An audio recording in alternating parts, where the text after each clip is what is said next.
Jedan veliki pozdrav svim lovcima na sjajne filmske naslove. Ja sam Dušan i danas pričamo o filmu koji je trenutno aktualan u bioskopima, a to je The Monkey Osgooda Perkinsa. S obzirom da znamo kako nas je Osgood prijatno iznenadio sa Longlegsom koji je ispao taj neočekivani hit i bio je veoma zabavan, sada kada se ponovo našao u ulozi reditelja i scenariste, dobili smo ga čak na kraju kao jednog od likova, tako da ga možemo i vidjeti u filmu kao ujaka Čipa koji je dosta podsjećao u licu na Andya Kaufmana. Bilo je interesantno to vidjeti, nakratko se pojavio Elijah Wood, ali uglavnom ono što da treba naglasiti je da je ovaj film urađen po priči Stephena Kinga i oni koji su fanovi njegovog dela lako su mogli ukačiti neka od imena kao što su Annie Wilkins, odnosno koga ste znali iz Misery, ili Torrance koga znate kao Jack Torranca koji je bio u Shining, tako da eto te sitne stvarčice koje se ovdje provlače.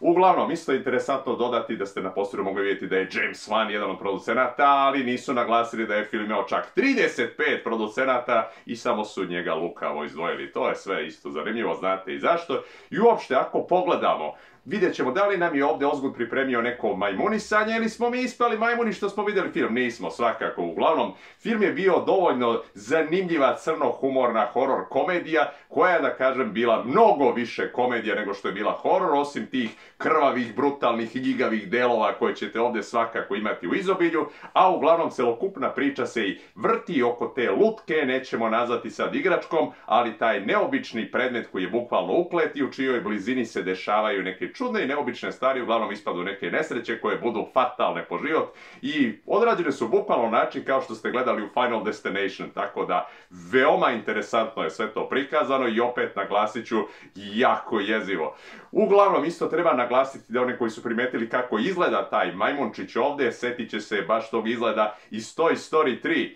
ali ovdje treba naglasiti da su upravo zato izbacili te činele i ubacili da svira doboš, da ne bi imali problema s autorskim pravima upravo sa Disneyem. I uglavnom ovdje se isto naglašava da celokupna priča funkcioniše oko toga ako jednom navijete tu figuru, ona počinje dobošari dotle dok se ne desi nešto loše i uglavnom suštinski ona radi kako joj se navije, tako da vi ne možete izabrati ko će da strada, ali dosta će tu biti nekih smrti i vidjet ćete kako sve to izgleda i da kažem, bilo je veoma originalno, ali opet i film ima svojih velikih mana i to se pre svega odnosi na ovaj celokupan stil, jer s obzirom da je Osgood da li izdao neku naredbu ili uglavnom tražio svojih glumaca da se ponašaju tako čudno, neobično, izolovano, kontrolisano, bez ikakvih emocija, sa tom atmosferom koja je bila slična njegovom prošlom filmu, to je delovalo u Longlegs, ali ovdje nekako iritira na određeni način. Ne možete da se povežete sa likovima, a i sam glavni glumac Theo James koji je ovdje glumio tu dvojicu braće blizanaca, odnosno Hala i Billa,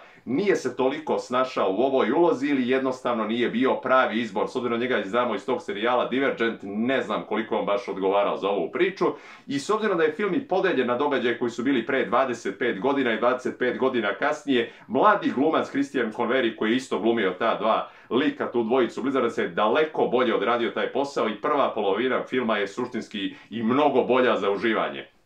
I uglavnom, kada njih dvojica naslede tu igračku od svog oca koji je misteriozno nestao i otkrivaju kakve sposobnosti ima, pokušavaju da se reše zbog toga šta se desilo i 25 godina kasnije opet im se vraća u život i počinje da im pravi probleme, ali kažem, pored toga što je ovdje centralni deo te priče, upravo ta figura tog majmuna, ovdje je isto bitna ta porodična dinamika između njih dvojice, s obzirom da su oni blizanci koji suštinski nemaju ništa zajedničko, a realno se i ne podnose i da nisu braća, ko zna šta bi bilo između njih, ali saznaćete isto i tokom filma kako sve to izgleda. I opet rekao, glavni problem ovdje je ta nedopadljivost likova. Ne znam uopšte da li će neko moći na neki način da se prepozna u bilo kome od njih i da osjeti neko saosećanje, osim zbog onoga što im se izdešavalo, ali jednostavno su oni takvi da nisu neke ličnosti koje su privlačne.